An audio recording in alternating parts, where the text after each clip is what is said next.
Nipo na Zahoro, mwenyekiti wa TRA, unaweza kumuita mwenyekiti wa makombe.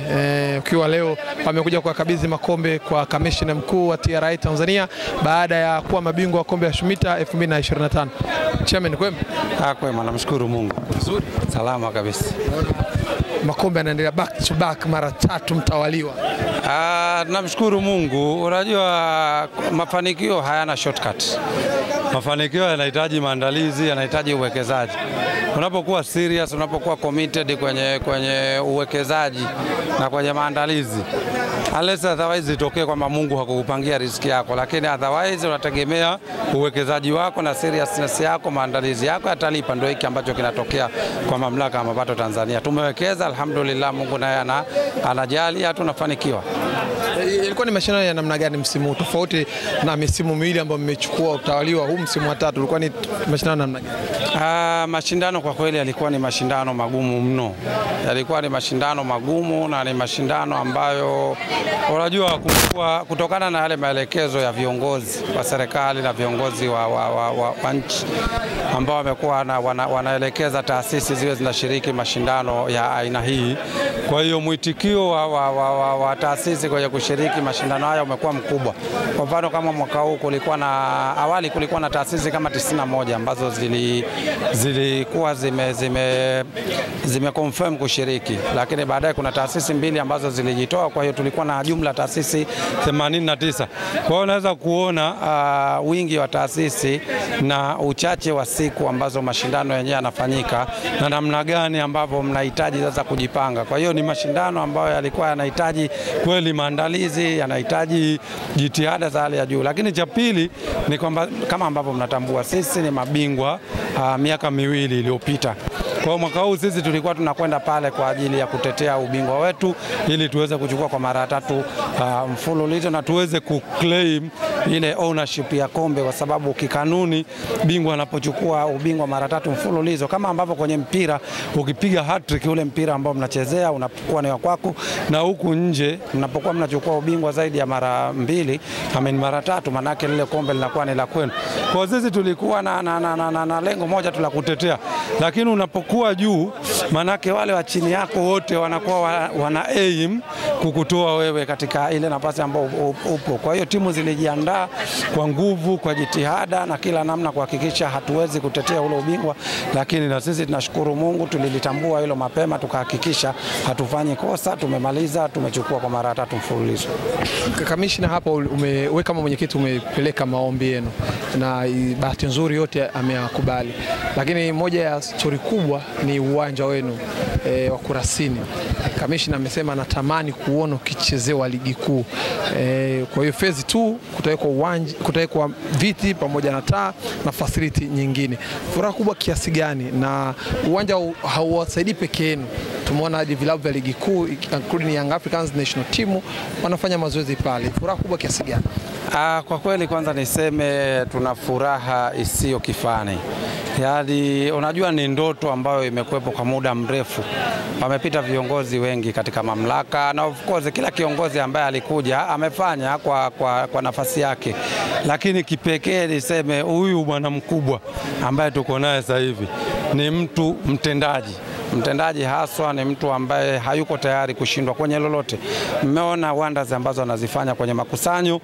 Kwa hiyo intensity ile nguvu ile ambayo ameiweka kwenye mafanikio mengine yote katika mamlaka ya mapato Tanzania ndio amekuja kuiweka huku katika michezo.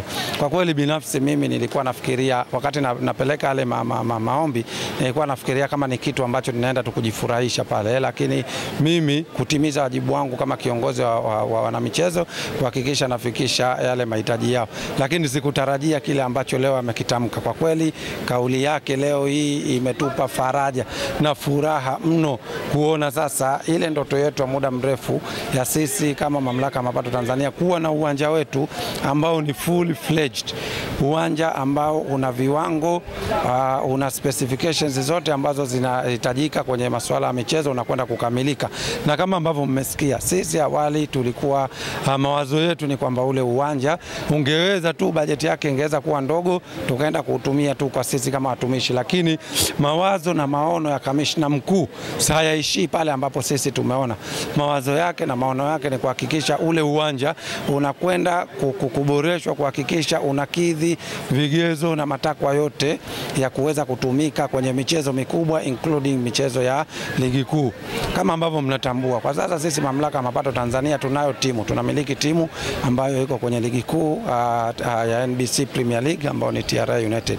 Na miongoni mwa changamoto ambazo vilabu vingi, hata vilabu vikubwa ambavyo tunaviona vya Simba na Yanga vinakumbana nazo ni kuwa na viwanja vyake ambavyo kweli vinakidhi matakwa ya kimichezo. Kwa hiyo sisi kama TRA tunakwenda kupiga hatua kuhakikisha tunakuwa sehemu miongoni mwa timu ambazo zitamiliki viwanja vyake ambavyo vina vigezo, lakini vile vile kwenda kuwa mfano kwa klabu na taasisi nyingine katika uwekezaji kwenye swala la michezo. Kwa niseme tunamshukuru sana kamishna mkuu na tunamwombea sana Mungu ampe afya njema, ampe umri mrefu ili aweze kufanikisha yale ahadi yake ambayo ameiweka kwenda kufanikisha phase 2 ya uwanja wetu wa Kurasini.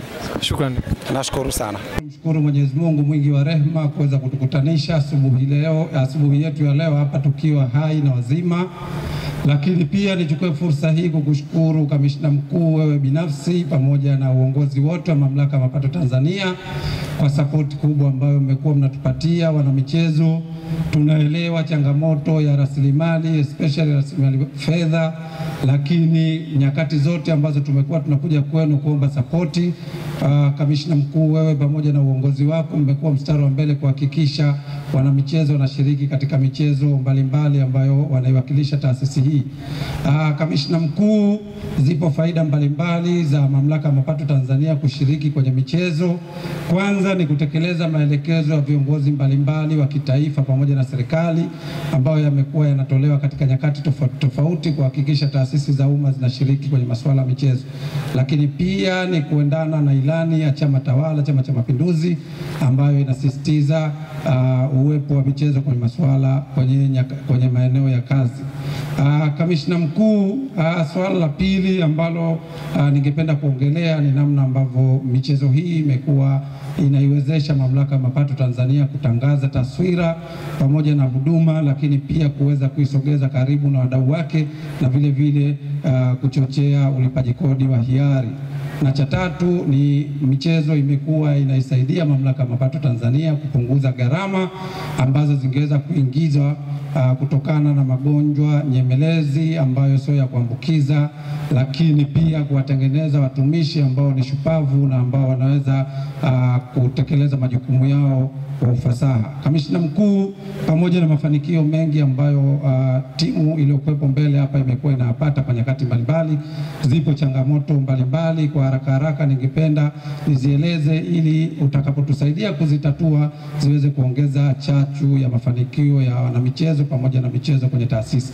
Suala la kwanza, Mheshimiwa Kamishna mkuu, ni suala kwanza kabisa niweze kukushukuru kwa support ambayo umeitoa kwenye ujenzi wa miundombinu ya michezo eneo la Kurasini, lakini kama ambavyo tunaelewa kwa sasa ukamilifu wa ile project bado haujafikia hatua ya mwisho. Kuna phase 2 ambayo ikikupendeza kamishna mkuu, tungeomba tusaidie ili kuweza kuweka taa na facilities nyingine ili watumishi waweze kuitumia hiyo facility katika nyakati za usiku kufanya mazoezi baada ya kazi. Lakini suala la pili, Mheshimiwa Mwenyekiti, kamishna mkuu, ni suala la kutokuwepo mikataba kwa walimu wa michezo, mikataba ya rasmi. Kwa hiyo kwa sasa inapelekea walimu wetu kuweza kutegemea michango ya wanamichezo na wakati mwingine inapelekea kuweza kupata ugumu katika kujikimu. Suala la tatu, Mwenyekiti, ni suala la kuweza kuangalia namna ya kureinforce michezo katika Mamlaka ya Mapato Tanzania kwa kuweza kufanya scouting kwa watumishi mbalimbali kwenye taasisi mbalimbali ambao wana vigezo ili waweze kuja katika Mamlaka ya Mapato Tanzania kuweza kutumika katika jukumu la msingi la ukusanyaji kodi, lakini pia kuiwakilisha Mamlaka ya Mapato Tanzania. Changamoto nyingine ambao mwenyekiti ningependa utusaidie ni suala la kuwapa vipaumbele watumishi wana michezo katika Mamlaka ya Mapato Tanzania kuweza kupangiwa katika vituo aidha vya Dar es Salaam au mikoa ambayo kuna miundombinu ya michezo, ili pamoja na majukumu mengine ambayo wanafanya waweze kujiandaa kabla ya kwenda kwenye mashindano. Lakini mwisho, mwenyekiti, ningependa pia nikuombe, tumekuwa na changamoto ya muda wa kujiandaa kabla ya kwenda kwenye mashindano. Mwenyekiti, mashindano yetu ambayo tumekuwa tunashiriki ni mashindano ambayo yako very compact, yanahitaji kucheza kila siku. Kuna nyakati wachezaji hao unawaona wamekuwa wanacheza asubuhi na jioni kuiwakilisha mamlaka. Sasa wanahitaji at least kupata wiki au wiki mbili kabla ya kwenda kwenye mashindano, ili at least wanapokwenda pale wao wameweza kupata mazoezi ya kutosha, lakini pia wameweza kutengeneza chemistry ya pamoja kuweza kuiwakilisha Mamlaka ya Mapato Tanzania.